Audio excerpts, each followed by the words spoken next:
이제 우리 책이 어디 보시는가 하면요. 요거 할 겁니다. 119페이지요. 2번 상환 방법. 자, 일단 이제 우리 아까 했듯이 은행에 돈을 빌렸을 때 갚는 방식이 여러 가지 방식이 있습니다. 고정금리도 있고 변동금리가 있지만은 실제 시험 보통 고정금리 안에 있는 구체적 예를 시험 내게 돼 있어요. 자, 일단 제일 먼저 볼 게 뭔가 하면 고정금리에 대해서 보시는데요. 결론부터 제가 설명드릴게요. 이런 겁니다. 항상 이건 시험장관 반드시 이 그림 그리셔야 돼요. 자, 일단 우리 항상 은행에 돈을 갚을 때 차입자는 일반적으로 원금만 매월 갚습니까? 원금 이자 둘 다 갚습니까? 매월 갚는 게. 그래서 둘 다 갚는데 우리 이걸 다른 말은 뭐라 합니까? 원리금 상환 쓰죠. 그러니까 원리금 결국 원금 이자를 동시에 갚는 거죠. 자, 그런데 이 대출 기간 중에 보니까요. 원리금 상환에 약간 변화가 있습니다. 일단 고정금리예요. 고정금리인데 이렇게 매기 갚는 방식이 있어요. 매기 똑같은 금액이에요. 자, 두 번째 방식은 원리금 상환액이 처음에는 많이 내지만 시간이 경과되면 점점점 감소하는 방식이 이렇게 감소하는 방식이 있습니다.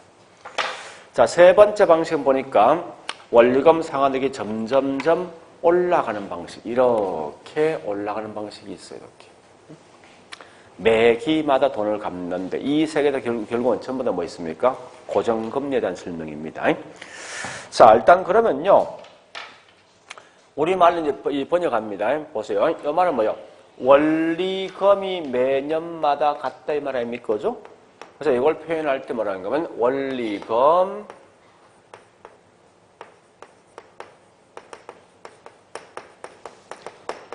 균등 상환을 쓴다고요. 그러니까 원리금을 매년마다 균등 똑같이 낸다 이거지. 그죠?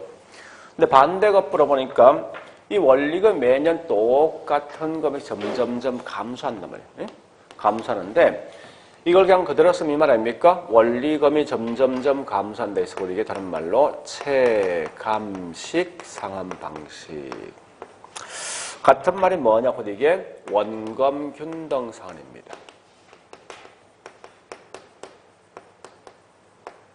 그러니까 조심할 거 구분하셔야 돼요. 원리금 균등과 원금 균등은 분명히 다른 방식입니다. 자, 그다음 세 번째 보니까 이 방식은 점점점 올라간다죠. 이게 체감식 상환이면 얘는 뭐 있으면 점점 올라간다 해서 뭐 됩니까? 체정식 상환 되겠다죠. 네.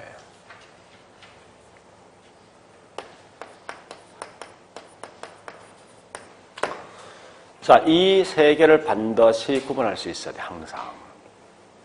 자, 물론 이 중간 이렇게 되는 이 과정 제가 설명을 드리겠는데요. 어쨌든 마지막 이름 기억할 건 반드시 여기 있는 이 그림을 꼭 기억하셔야 돼요. 자, 지금부터 이거 한번 설명해 보겠습니다. 이런 거요. 자, 만약에 현재 이 고정금리에서 모두 세 개다 10억이란 돈을 빌려서 10년 동안 돈을 갚을 목적이에요. 고정금리인데 매년마다 원금이자 갚는 조건입니다. 이때 금리가 10%일 때를 한다고 10%.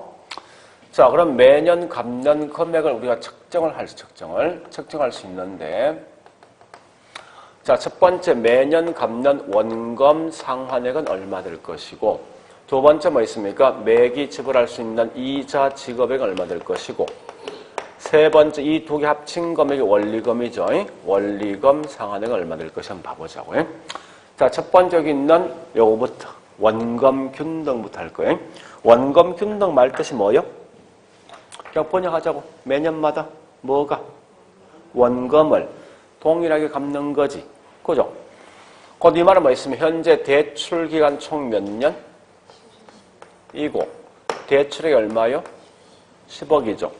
매년마다 얼마씩 갚는 거요? 여기 원금 균등이 쉽게 말해서. 그죠? 그냥 그대로 번역하시라고. 그러면 자, 이때 보니까 이제 이자 지급액이 분명히 있을 것 같아요. 자, 첫 해는 보니까 10억의 이자 10%지. 이자 얼마요? 1억이잖아. 그죠? 합치면 얼마요? 2억이고. 자, 그다음 1년 경과되면 이제 원금 1억 갚았죠? 남아있는 건 얼마요? 9억이지. 9억에 대한 이자 10%야. 그 이자 얼마 됩니까? 9천. 그럼 결국은 1억 9천 갚는 거지. 2년째. 그죠? 3년째는 뭐 있습니까? 보니까 또 1억 갚은 거 아니에요? 남아있는 건 얼마요? 8억. 그 이자 금액이 8천. 그러면 1억 8천 갚는 거지. 3년째.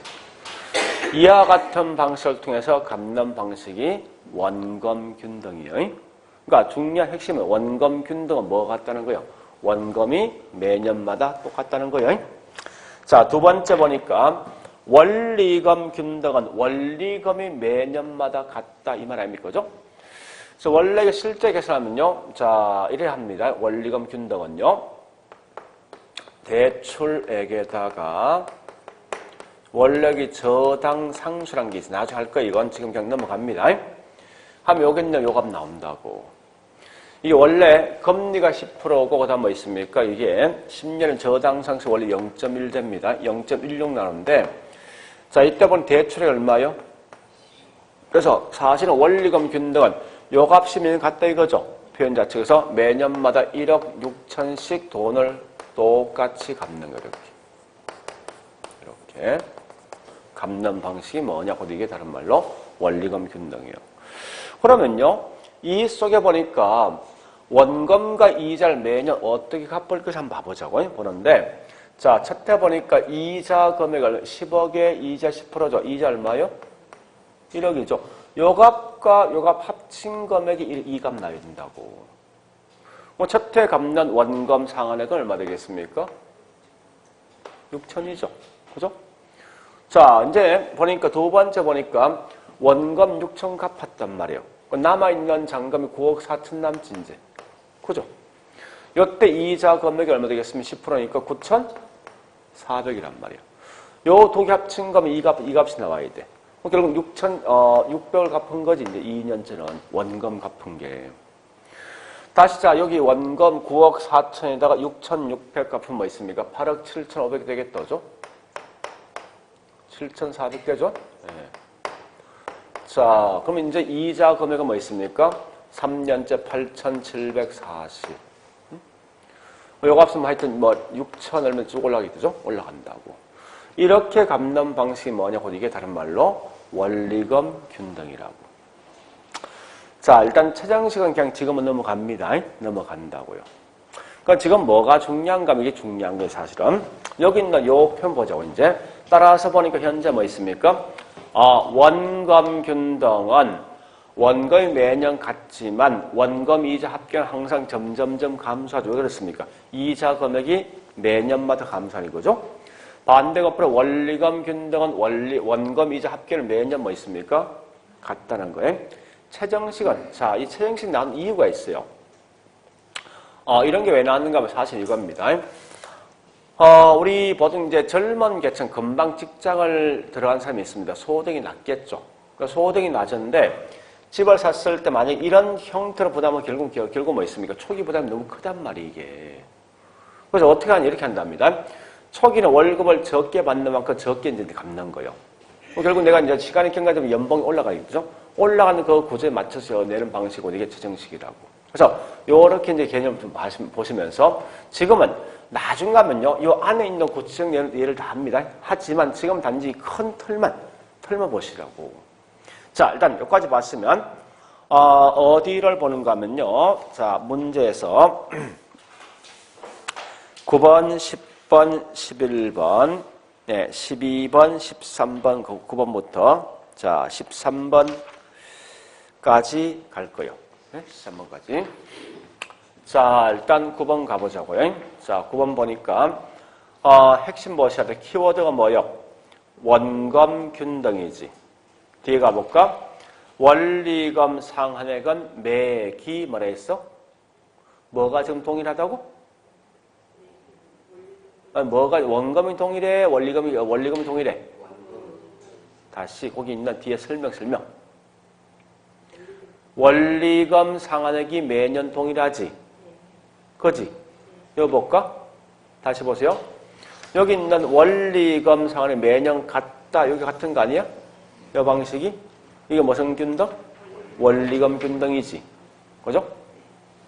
자, 그 다음에, 예, 밑에 있는 10번 갑니다. 10번은 보니까, 뒤에 가볼게요. 매기 상환하는 원리금이 점점점 감소한데, 자, 그림 보셔야 되지? 무슨 방식이지?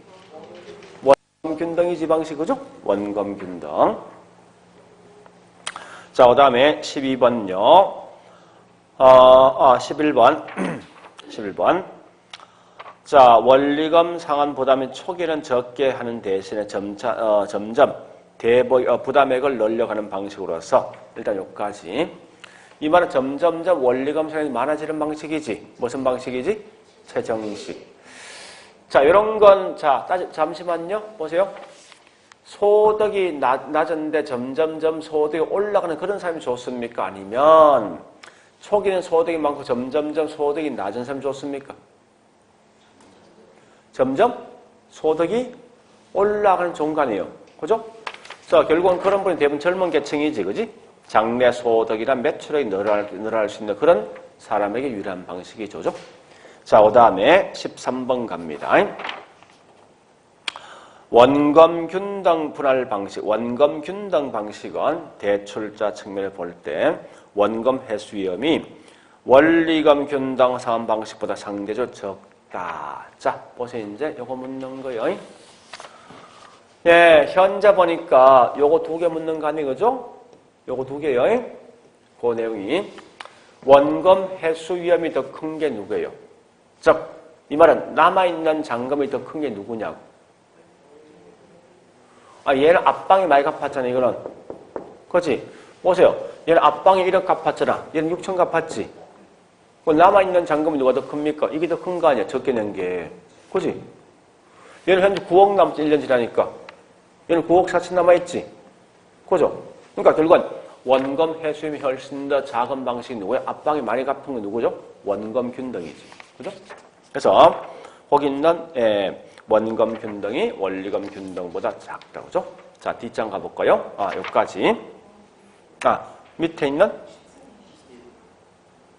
12번 아니다. 그죠? 다시 12번 가보겠습니다.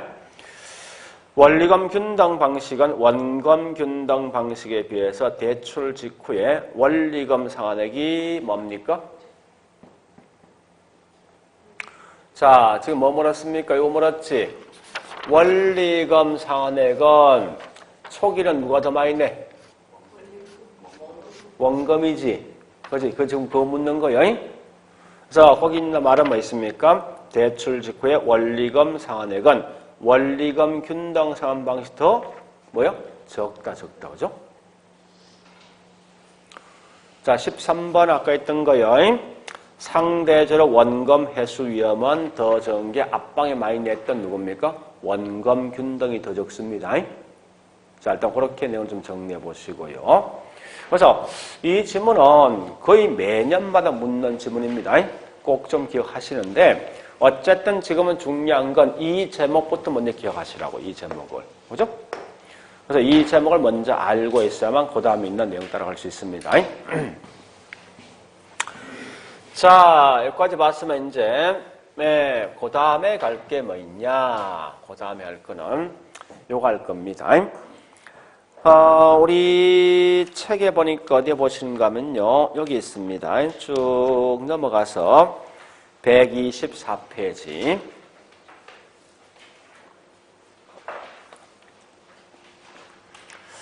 자, 124페이지.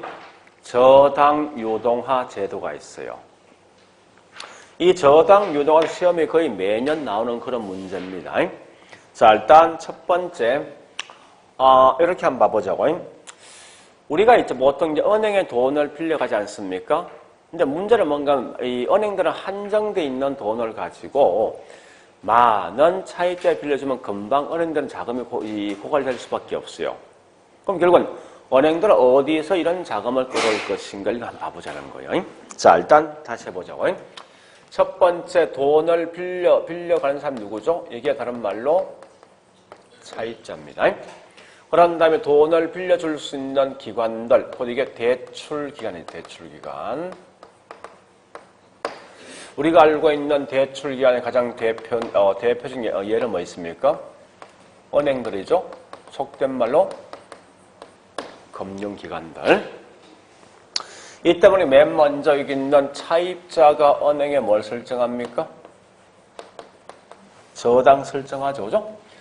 담보를 잡으면 그 다음 뭐 있으면 은행들은 그 담보에 대한 대가만큼 뭘 지불합니까? 돈을 빌려줄 거라면 분명히. 자, 그런데 이렇게 한번 예를 한번 들어보자고. 현재 국민은행이 집이 없는 분한테 집을 가질 수 있는 그런 기회를 만들어줄 목적 자금을 1조, 천억 정도 확보했다 하자고요. 근데 이때 보니까 차입자가 돈을 빌려갈 때 한 명당 빌려가는 금액이 1억씩 빌려가고 있죠. 우리 보통 주택 관련돼 있는 대출은 보통 장기입니다. 10년, 20년, 30년 장기간 빌려갑니다. 자, 그러면 한번 따져보자. 이론상에서. 이렇게 한 명당 1억씩 30년간 빌려간다면 은행들은 뭐 있습니까? 차입자 빌려줄 수 있는 사람은 최대 몇 명까지 빌려줄 수 있습니까? 1000명이지? 그죠? 은행 현재 뭐 있습니까? 1000억이란 돈을 갖고 있으면 이론상에서. 그러면 결국 어떤 현상이 있겠습니까? 은행들은 이 돈을 다 빌려주면 얘는 금방 자금이 고갈되겠다죠? 고갈되어지면 따라 더 이상 돈을 빌려줄 수 없는 거 아니에요. 우리 이런 걸 보통 뭐랍니까? 다른 말로 유동성 위험이 있다고 쓴댔을 때. 그러면 이런 유동성 위험이 있는 결과 여기 있는 대출 기관들도 할 수 없이 어딘가에서 자금을 끌어올 수밖에 없다고.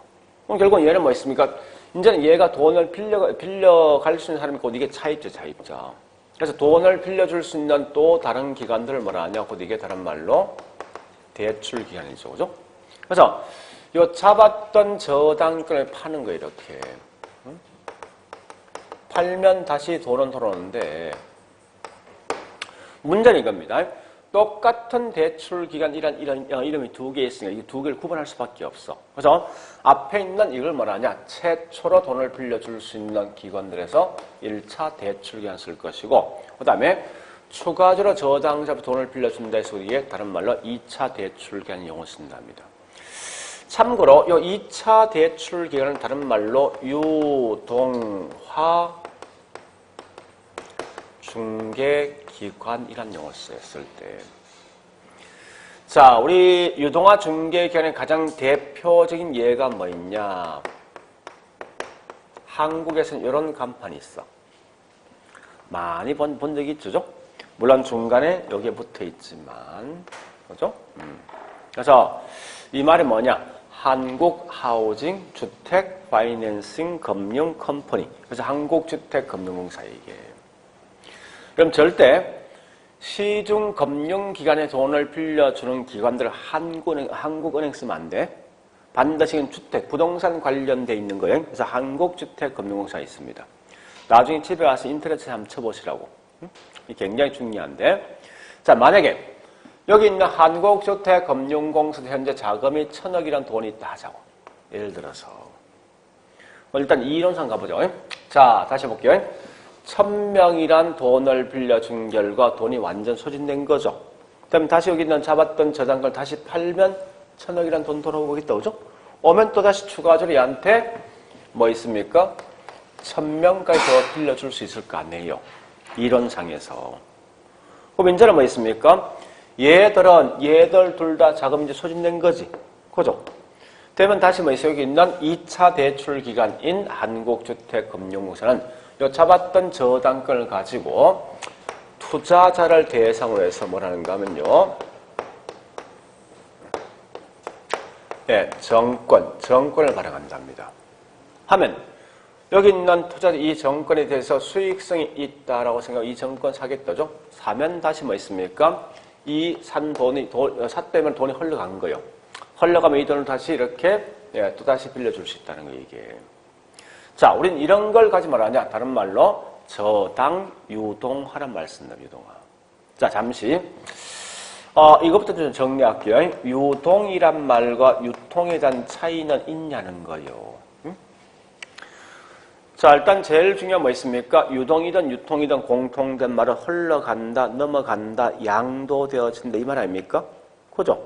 근데 이때 보니까 중요한 건 이 분필은, 예? 분필이 매매되는 시장은 유통시장입니까? 유동시장입니까? 예? 분필. 배추 파는 시장. 유통이지, 유통. 그러니까 배추가 매매되는 시장. 그러면 이런, 여기 분필이 매매되는 시장 유통인데, 이 말은 먼저 이겁니다.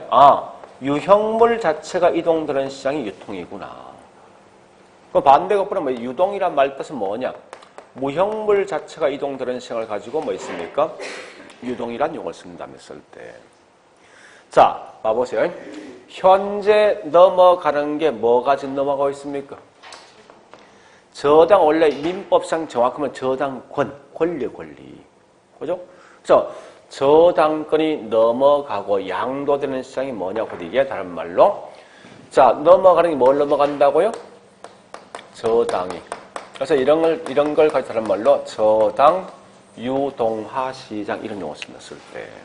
그죠? 그러니까 자꾸 이제 우리 검증을 우리 말로 자꾸 번역하셔야 돼. 그게 중요하니까요.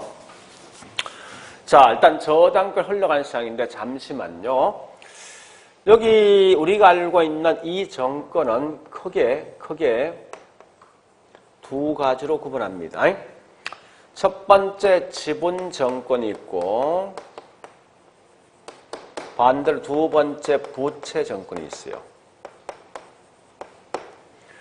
보통 우리 부채 정권 줄여서 뭐랍니까? 채권이라는 용어 씁니다. 그러니까 채권이 곧 부채 정권이 준말입니다. 자, 마찬가지야. 이 정권은 큰 의미 갖지 말고 지분과 부채에 대한 개념이 중요한 거죠.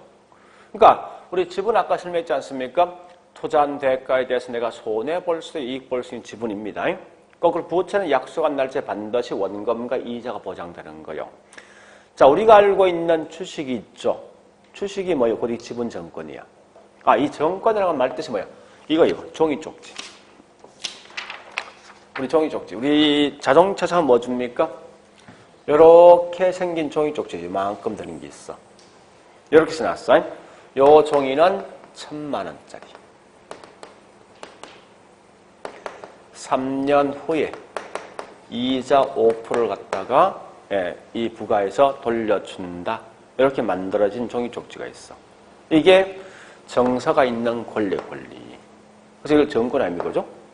그래서 이때 뭐 있습니까? 주식도 이런 이 정권, 종이 쪽지에 있다고. 그렇지만 이 주식을 샀을 때 반드시 삿대에서 약속한 날짜에 원금 이자 보장되는 거 아니에요. 때에 따라 손해보고 이익 보는 것 이게 다른 말로 이런 게 지분 정권이고 우리 집을 살 때 자동차는 반드시 뭐 있습니까? 이런 종이 쪽지 줍니다. 주면 이걸 갖다 발행했던 이 국가는 반드시 뭐 5년 되면 3년 되면 무조건 뭐야? 원금과 이자를 꼭 지불한다고. 그래서 이거 보통 다른 말 뭐 있으면 반드시 원금과 이자 보장되는 것이 곧 이게 채권. 그 여러분 알고 있는 채권이 그 말이야. 채권은 약속한 날짜에 반드시 원금 이자 주게 돼 있습니다. 그러면 이때 지분 정권에서 부동산의 가장 대표적인 예가 뭐 있냐? 여러분 알고 있는 펀드 있죠? 그 다음에 리츠는 좀 이따 할 거예요. 리츠는 부동산을 통해서 만들어진 주식이에요. 주식. 그 다음에 부채 정권의 가장 대표적인 예가 뭐 있냐? 이 세 개 있어요. 첫 번째 MBS가 있고 두 번째 ABS가 있고 세 번째 CMBS를 세 개 있답니다. 요 내용은 좀 이따 제가 설명할 거예요. 자, 근데 우리 통상적으로 여기서 저당이 유도가 되면 대부분 다 발행되는 게 채권을 사실 발행합니다. 그래서 앞으로 여기 있는 제가 정권 대신 그냥 채권 쓸 거예요, 앞으로. 그런데 원칙은 이게 가장 이상적인 저당 유동화에 대한 구조가 되겠지만 예외적으로 보니까 1차 대출이 직접 은행들이 직접 뭐 이렇게 채권을 발행해서 뭐 있습니까? 돈을 가져갈 수도 있어요. 때에 따라서. 자, 이 구조를 반드시 생각하셔야 돼요. 우리 보통 일반인 생각할 때 뭐 있으면 여기 있는 여기까지만 생각해요. 나 돈 빌려 갔어까지만 생각하는데 반드시 시험 나면 그 이외. 그럼 얘들 어떻게 해서 자금을 조달해서 돈을 빌려줄 거야? 이까지 분명히 다 물어본다는 문제에서. 자, 일단 요 구조를 기억하시는데 이걸 실제 우리 시험장 가면요. 이렇게 하지 않고 그냥 바로 이런 그림을 그립니다. 무슨 말인가 하면요. 맨 먼저 차입자가 있죠? 그 다음 누가 있습니까? 1차 대출기간. 그러니까 1차 대출기간 그냥 쉽게 생각하라고. 대출기간, 돈 빌려주는 기간. 누구? 은행들. 그죠? 그래서 은행들이 결국 뭐 있습니까? 이렇게 저당을 잡고 뭐합니까? 돈을 빌려가지. 그죠? 그 다음에 아까 설명했지만 만약에 국민은행이 1,000억이란 돈을 갖고 있는데 차입자 한 명에서 1억씩 빌려갔는데 1,000명 빌려주면 자금이 금방 고갈되겠죠? 고갈되면 할 수 없이 또다시 얘들이 잡았던 저당권 또 팔죠. 누구한테? 2차 대출기관들. 한때 여기 있는 저당권을 판다고요. 그래서 얘도 현재 자금이 1,000억 있으면 결국 뭐 있습니까? 저당권을 몽땅 판다 이 말은 1,000억이 들어올 거 아닙니까? 그죠? 오면 또다시 돈을 빌려준단 말이에요. 주는데 가장 큰 단점 뭐 있습니까? 얘들은 한정돼 있는 돈을 가지고 많은 차입자에 빌려주니까 금방 이건 자금 고갈될 수밖에 없단 말이에요. 그럼 이제는 뭐 있습니까? 자금 고갈되면 다시 어떤 것이 자금을 끌어와야 되죠. 끌어올 때 반드시 2차 대출기관들은 요 잡았던 저당권을 가지고 누구한테? 투자자죠? 투자자한테 뭐 있습니까? 이렇게 뭘 발행합니까? 발행해서 하면 요 채권 사면 그냥 돈이 흘러든다면 이게. 그런 결과 이제 1차이든 2차이든 유동성 위험을 해소할 수 있어요. 그렇지만 예외적으로 1차 대출에 직접 채권 발행할 수 있죠. 이 그림 보니까. 그래서 여러분 실제 시험장 가면 오직 요 그림 딱 한 개만 들고 와야 돼. 무조건. 그런 다음에 문제를 물어줄 때마다 그냥 쭉쭉 따라가시라고. 쭉쭉. 자, 그러면 제일 먼저 할 게 뭐냐. 여기서 이제 기본적인 내용 아셔야 돼. 딱 세 개만 할게요. 자, 첫 번째 보니까 이겁니다. 여러분, 시장이란 곳은 뭐 하는 곳입니까? 시장. 동네 시장 뭐 하는 곳이냐고요? 물건 등을 사고 파는 시장 아닙니까? 배추를 사고 판다 무슨 시장? 뭐라고 생각합니까? 배추시장이지. 그지?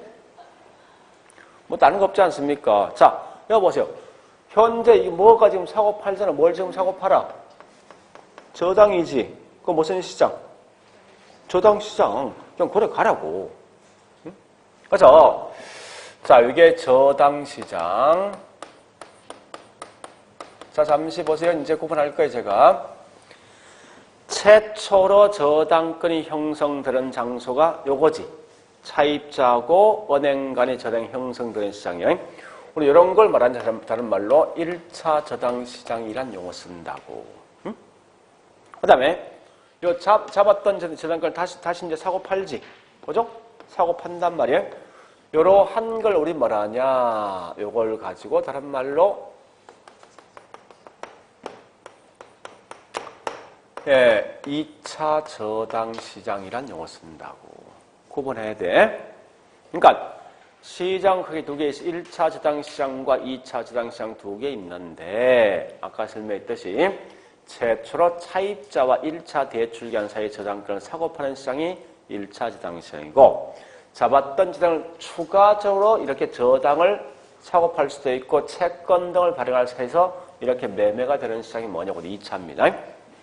자, 그런 다음에 세 번째 갑니다. 또 보세요. 자, 이 그림을 보니까 잘 보세요.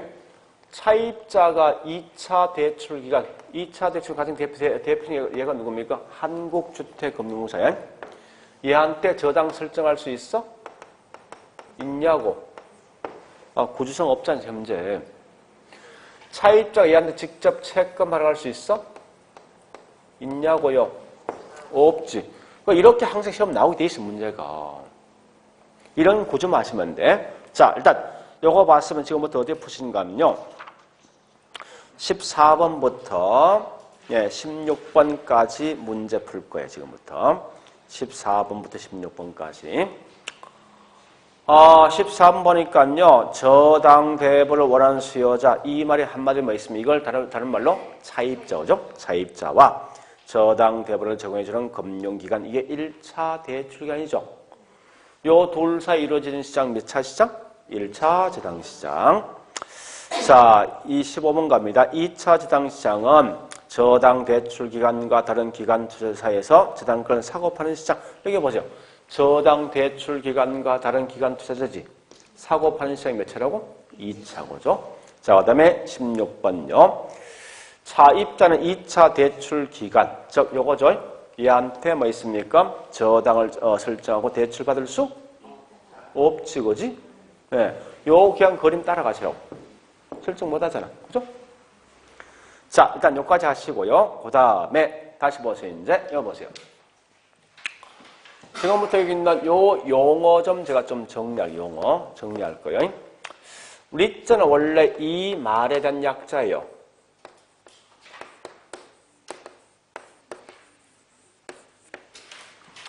자, I가 인베스트먼트요. T가 트러스트요. 잘 알지만 리얼 이스테이트가 뭐냐? 이게 부동산. 인베스트먼트가 뭐죠? 투자. 그 다음에 트러스트가 믿는다. 신탁. 너무 어렵게 보지 말고 그냥 쉽게 우리는 번역하자고. 나 투자할 거야. 어디에다가? 어떻게? 내가 직접 하지 않고 맡긴다. 이게 전문가한테. 그죠? 그러니까 그 말 뜻이요.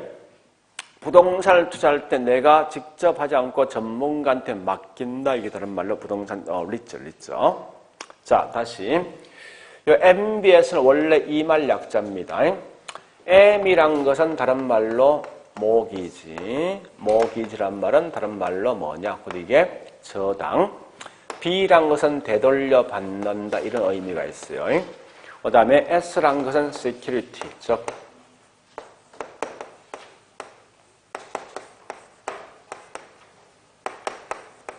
이게 정권들 이 말 뜻이에요.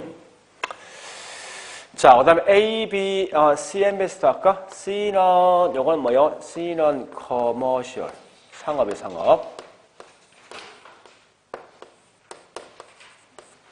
M은 mortgage.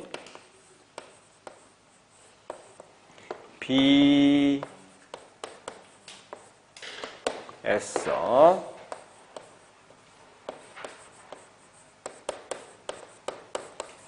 요말약자라고. ABS는요. A는 어셋이야, 어셋. 그 다음에 BS는 같은 말이에요. 자, 중요한 건 여러분 항상 BS란 말을 좀 정리하셔야 돼. BS. 요 BS는 그냥 그대로 번역할게요. 백이지. 돌려받는 거야. 되돌려받는 종이 쪽지야. 정권들. 그죠? 자, 이 말 아닙니까? 항상 어떤 돈을 반드시 약속한 날짜에 원금과 이를 돌려준다, 준다, 약속되어진 이런 종이 쪽지야, 이 종이 쪽지. 그죠? 반드시 돌려준다, 이 말은 채권이지. 지분이 아니라, 그죠? 따라서 이걸 갖다 학자마다 쓰고 있는 용어상 차이가 있겠지만, 어떤 분은 요 말 가지고, 앞에 모기지 포함돼서 이걸 담보부 정권. 어떤 분은 담보부 채권. 어떤 분은 담보 채권. 이렇게 쓸 때. 자, 그러면 앞에 있는 원래 MBS는 사실 앞에 이 말이 포함되어 있어요. 하우징이란 말이 원래 포함되어 있다면 이게. 그러면 얘는 하우징이 주택 아닙니까? 그대로 MBS를 우리말로 번역하면 주택담보부 정권, 주택담보부 채권, 주택담보채권이에요. 거꾸로 어셋이란 말 뜻이 뭐죠? 자산이죠. 그래서 이걸 우리말로 번역하면 뭐 있습니까? 자산담보부 정권, 자산담보부 채권, 자산담보부 담보채권입니다. 커머셜은 뭐죠? 상업이 상업. 그지? 그래서 이걸 번역, CMBS는 그냥 그대로 번역해요. 상업담보부 정권, 상업담보부 채권, 상업담보채권 쓴다고요. 그죠? 그럼 이게 무슨 소리냐? 굉장히 쉬운 거 이거. 자, MBS가 뭐라고? 주택담보채권이지. 자, 볼게. 이거. 나 현재 집을 사기 위해서 은행에 돈을 빌렸어. 담보가 뭐지? 주택이잖아. 그지? 잡았던 담보를, 주택이라는 담보를 가지고 채권 발행되었어. 이게 뭐라고? 이게 MBS야. 우리 학원 건물 상업용 건물이지. 이걸 사기 은행 저당 잡았어. 담보가 뭐예요? 상업용 건물 아니야. 그지? 잡혀있던 걸 가지고 채권 발행했어. 이게 CMBS라고. 응? 그러면 ABS는 뭐냐? 자산, 즉 돈의 가치가 있는 거. 가장 대표적인 얘가 뭐냐? 카드 할부, 자동차 할부입니다. 할부 금융 벌써 이게 저당 잡히는 거예요. 그러니까 카드란 이 할부 또는 이 자동차 할부랑 이 자산을 가지고 채권 발행된 경우도 ABS라고. 그럼 별거 아니네 보니까. 그 결국은 뭐예요? 담보가 뭐냐 따라 채권 제목이 달라질 뿐이잖아. 그죠? 주택이 담보인 걸 채권 발행했다 MBS. 그죠? 상업용 건물이 담보인 걸 채권 발행했다 CMBS. 이 자산인 담보인 걸 채권 발행했다 이게 뭐라고? 예, ABS. 그렇게 하시면 돼요, 여러분들이. 그래서 나중에 하겠지만 여기 있는 뭐 있습니까? 채권은 크게 3개 있어요. 뭐뭐 있는가 하면요. 첫 번째 보니까 MBS가 있어. CMBS가 있어. ABS가 있어요. 있으면 제일 중요한 건 담보 물건 자체가 뭐냐 이게 중요하다고요. 그래서 MBS는 담보가 뭐라고요? 주택이고 CMBS는요? 상업이고 ABS는요? 자, 지금은 이거만 아시는데 지금 뭐가 중요한가 하면 이게 중요합니다. 아, 저당 유동화 구조가 이렇게 흘러간다는 아시라고. 항상 생각할 때 우리 같은 차익적 은행에 돈을 빌려간다 이것만 생각하지 말고 은행들은 어떻게 자금을 끌어올 것인가 기억하셔야 돼. 그러니까 이 그림이 지금 굉장히 큰 의미를 갖고 있습니다. 그래서 어쨌든 시험장은 무조건 이 그림 하나 그려서 그냥 가셔야 돼. 그래서 문제 물어줄 때마다 따라만 가시면 이 점 풀 수 있다고요. 자, 일단 우리 그 책에 설명할 게 많지만 이렇게만 정리합니다. 자, 그래서 문제 17번, 18번 두 개, 17번, 18번 두 개 풀 거예요. 자, 17번 갑니다. 17번 보니까요. 예, 앞에 보니까 CMBS 나 있죠? 쭉 가야 돼. 담보가 뭐라고? 뒤에 상업 나와 있어? 그죠? 상업용 부동산 모기지. 즉, 모기지 저당이에요, 저당. 그죠? 저당을 갖다가 기초전에서 발행된 정권. 맞지? 자, 그 다음에 19번 갑니다. 주택저당정권 MBS야. 담보가 뭐라고? 주택저당대출이지. 그거 맞는 거요? 맞지, 그지? 그런 것만 지금 기억하시라고. 자, 일단 고려 보시고요. 나머지 거기 있는 124, 125 등등 그냥 쭉 넘어갑니다. 또 127 뒤에 설명 쭉 넘어간다고 지금은. 자, 그래 보시고 좀 쉬었다가 130페이지 있는 PF, 프로젝트 파이낸싱 할게요.